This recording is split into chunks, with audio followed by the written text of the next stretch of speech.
So Kevin Feige just said a lot of information about the MCU and the future moving forward, and there's some stuff I just don't buy, but there's a lot of stuff that he said that is very interesting. Probably the most important one, Kevin Feige says that Avengers Secret Wars is planned to reset singular timelines and reboot the MCU. The current MCU plan is 7 years long. I think it goes to 2032, which then led directly into Kevin Feige talking about characters like Iron Man and Captain America will eventually be recasted. We pretty much knew that, but you have to reset the timeline. You can't go into Mutant Saga and not have important characters like Captain America be involved because you wouldn't recast. Same thing with like Black Panther and stuff. You have to recast these characters at some point in time. He was trying to be careful because he said reboot is a scary word. Reboot can mean a lot of different things.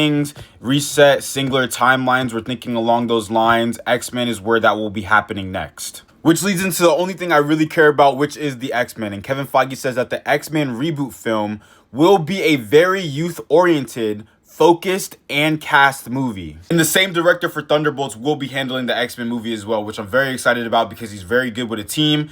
But Kevin Feige says we're very, very lucky to have him. I'm very excited to have him. And so we're beginning. The script is still on its way, but everything is starting right now. So I'm glad the reboot is going to start with them. It's going to be fresh, have new cast members, a new team, and they're going to lead their own saga. Spider-Man Brand New Day is a street-level story, which is very, very good. Him being by himself dedicated to saving the city and dealing with, for a lack of better terms, street-level crime as opposed to world-ending threats. And we knew it was going to be street level as soon as Punisher got involved. And that's what we all been begging for the longest time. There's a lot of conspiracy saying that it might go back and forth between the Doomsday introduction and street level. So I'm glad we're staying with the street level. They're being very careful with Blade. We didn't just want to put on a leather outfit and have him start killing vampires. I still have no faith in this movie happening, but you know what? To each his own. And this is the thing that I just don't buy. Kevin Feige reveals that they were already planning to shift from Kang to Doctor Doom before Jonathan Majors was fired. I started talking with Robert about this audition idea before Ant-Man 3 even came out.